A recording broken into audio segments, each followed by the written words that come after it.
the word control here is going to be a relative thing, even. So if you have no alcohol in you at all, you have pretty good control over your faculties. Your reason's all intact, and by the way, that reason that you have intact, that's when you're operating at 100%. So some people are operating at more 100% than other people, because some people have a better reasoning than other people. Now, when you drink some alcohol, what does that do to your reasoning? Yeah, it lowers it a little bit. So this is why you'll hear people say things like, "No, I'm telling you, bro, I actually drive better when I've had a few drinks." There's a reason you think you do. You don't. By the way, it's physiologically impossible. Everything slows down. Your reaction times slow down. People will say, no, my reaction time is actually speed up because I'm more alert. Then you just pause and you can ask them, do you really believe that?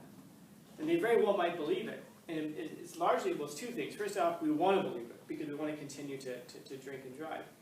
And I don't mean like we want to get behind the wheel and like start crashing into things. I mean, how do you get home from the bar unless you drink and then you drive? I guess an Uber, but you get the idea. But it's also that your reasoning has been impaired. So you think that you're doing better than you are. And then, of course, ultimately, when you're drunk, now your reasoning is completely impaired. And that's why you can believe that, oh, no, I drive just fine. I drive just fine. He went too far. So part of the characteristic of being drunk is going too far. So now, how could you go too far with poetry? How could you, yeah. You're obsessed with it. Yeah.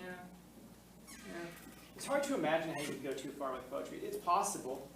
I guess it is possible. I know some people think if you read one poem, that's too much. Yeah, but think about what poetry represents. How does someone write poetry? I mean, not just a physical act of sitting down and writing. What do you write about? Your feelings, your emotions. So in order to write, what do you have to have? Emotions. Anybody want to read a poem about somebody who is sad? The poem's called I'm Sad. And it starts off by saying, I'm sad. I'm so sad, I'm very sad. No, probably not. In order for it to be interesting, it has to not just be here, it's got to be the depths of it. De profundis. It must come out of the depths of sorrow. And why? Because I wonder if anybody in here has ever been sad. I mean, sure. Today so far, maybe? You know, I mean, how many of us have not been sad? And it's such a generic word. I guess what I'm saying is that the word means nothing to many of us. Think if I asked you, how would you feel if your whole family got killed? Sad. That's it? You're just sad? Depressed. No, you'd be more than just that. There's so much more. And so when you read something where a person can write in such a detailed way, well, yeah, but in order to do that, understand, what do you have to do?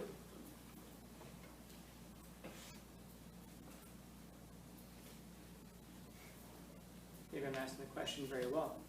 What do you have to do? If you're going to write about the depths of sorrow, what do you have to do? You have to experience it. You have to go down there, and you have to experience it. If you want to write about a life that's been ruined, well, you have to ruin your own life. If you're going to talk about the peaks of bliss and joy and excitement and happiness, you have to go live that. So the artist, in this case the poet, their job is to go out, live that, come back, well, survive it first off, and then come back and tell you about it. And there's something that's incredible about that. Like if anybody in here an artist, musicians, dancers, painters, writers, something like that, you understand that what you're doing when you do that is you're literally, I mean like literal in the literal sense, not literal in the figurative sense. You are literally doing the work of gods. Because, I mean, how does just about every single world religion start? Well, first off, it starts with a person on a mountaintop. But what is that person on the mountaintop hearing about? Well, what they're hearing about is creation. In the beginning, God created the heavens and the earth. We see it in every world religion. There's a God that comes along and creates the world. That's how everything starts. So in other words, there's a God of some kind, whether he's got 9 arms or no arms. He takes chaos. There's a universe that exists, takes chaos and creates order out of it. And then that order is the world in which we live. So what does the artist do? Well, the artist goes out there and they live in the chaos. And then they go out there and they pull a bunch of notes, musical notes, and they go, here's an A sharp, and you put all these notes together, and you put them into a song, and you play it. So you take chaos, you create order out of it, and then people will sit there and they'll hear what you created, and their foot will tap, their head will bob, or it won't. And the more our foot taps, the more our head bobs, the more we admire that person, and we put them on this magical pedestal. So that if that person walks through the room, we're like, holy crap, that's fill in the blank, whoever it is. And most of the time, it's an artist that says or does something with which we can connect or relate. Have you ever heard a song before that it's about you? Like, you never met the artist. Your name isn't in it, but you're listening to it and you're like, God damn, they're saying something that I connect with. This is about me in some way. In other words, you relate to it so strongly. Even if you've never met the person, even if the song was written 20 years before you were born. And that's because we can connect that. And that means that, in a very deep sense, no matter what you're going through, no matter how bad your situation is, or no matter how great your situation is, by the way, you are not alone. And you'll walk through a room maybe, and you'll think of like some artist you like, and if you see somebody else who has a t-shirt with that artist on it, or if you just hear them talking about it, you know that at least you have that in common with that person. And if there's nobody else in the room to talk to, and you feel completely alone, you can still turn to that person and go, hey, and talk about whoever that artist is, or that song is. Any of you guys liked the band the Red Hot Chili Peppers? Any chance? Interesting.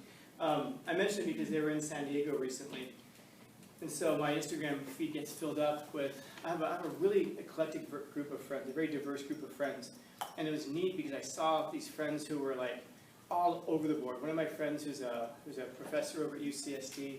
One of my friends he was an old gangster. He did 10 years in prison. They were both at the same concert. Completely different backgrounds. But they're both like, listening to this band. And then of course a whole bunch of people in between. So no matter how chaotic that group of friends seems to be, that love for art, that love for music, creates order out of it. And they all come together. The dancer, if you're a dancer, you take an infinite number of chaotic movements, literally infinite number of chaotic, because your body can move in an almost infinite number of ways. And you take those movements and you put them together into a dance that people can be absolutely mesmerized by. When you go to assemblies and you see the advanced dance or the cheer, the whole school just looks like this. It's mesmerized. And then somebody will scream, woo, and everybody else, woo, everyone follows that because they take that one chaotic thing and they all follow in order to cheer for whatever's happening. And that seems to be the highlight of everything because it's movement. There's something that that order is being created. And so, and also, by the way, especially with the cheerleaders, when you're throwing them up, what are we all hoping for? Fall. We're all watching that, we're like, oh, break a neck. But then if it happens, we feel terrible about it, and we're like, oh no, I wish that hadn't happened. But that's also because there's something in us that is also, no matter how much order is there, we like to come along and go, let's put some chaos there. We like to introduce a little bit of chaos into the order as well, because that keeps things exciting and interesting. So what I'm saying is that the artist comes along and does these things that creates order out of chaos, and we love them for it because we like order. Chaos gives us a little bit of excitement. So that's why, by the way, artists live the way that they do. They have to go out there, experience the highest of highs, the lowest of lows. They have to survive it, come back, tell us all about it. And that's why, if any of you guys anybody ever been to a concert before? A few of you? Yeah, if you go to a concert, you'll understand what I'm talking about. You go there, and a lot of times we'll wear things that we wouldn't normally wear. Like anybody goes to EDC, you'll wear things that you wouldn't normally wear. You'll dress up like an anime character or some weird stuff like that. Then you'll show up there and you'll dance. And you'll be completely exhausted, and you'll be walking away, and you'll be in this group of people who are all moving at the same time, in the same rhythm, the same beats, the same everything. And for that one moment, it's almost like you're one organism, one person, one body, and everything. You're connected in this way that's almost spiritual. And then afterwards, you'll walk away, and you'll be exhausted, and then you go get tacos or something. And you're just like, that was a good show, right? Yeah. And if I ask you about it the next day, you can kind of describe it, but you really can't. And then keep in mind that as ecstatic as that experience was for you, that artist is now off to another city tomorrow and doing the exact same thing. And they'll do that 200 times a year. And then if you ever wonder, how do those guys burn out? How do those people, just, burn out? That's how. Because they're going into that chaos every night. And then when they're not, they're in the studio taking more order, instead of taking more chaos and making order out of it. So maybe this is a way that you can go too far with poetry. You can go too far with art if you are the artist. But this is also, by the way, why I tell you, if anybody in here is dating a musician, run. If you're dating a poet, run.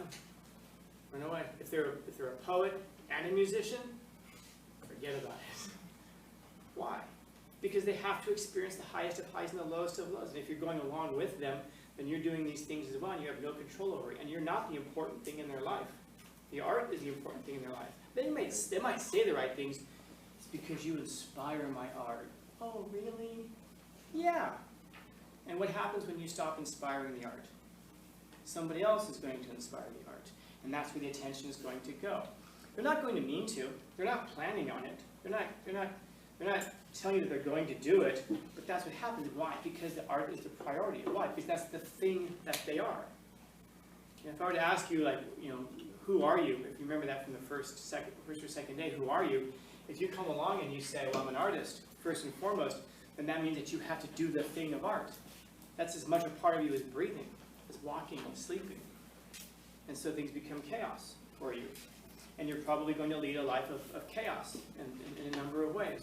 And for you, it's going to feel absolutely normal and natural, and other people will enter your life, they'll experience the chaos, and then they'll leave your life because you can't live there for very long unless you're deriving something from it. And even then, you're going to burn out for a while. This is why you ever say older musicians, they always look like crap. It's one of the reasons why, because if they did anything in that area, they probably went through a lot, and they experienced a lot.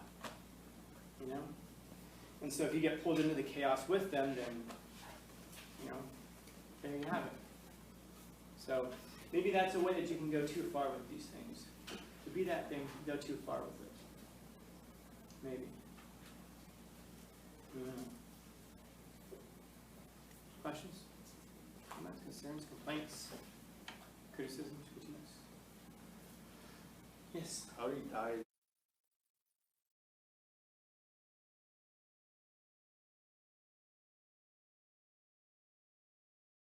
Remember, as a decadent, he wanted to live the complete whatever society was telling him he should be doing. He wanted to live the complete opposite way. Now, there's something to that. You can gain a lot of experience. You can gain a lot of art from that. But what's that? No. But when you look at society is pretty well structured. I know we like to jam our hands in our pockets and be like, society is so corrupt. And we're like, yeah, it's so evil. Yeah.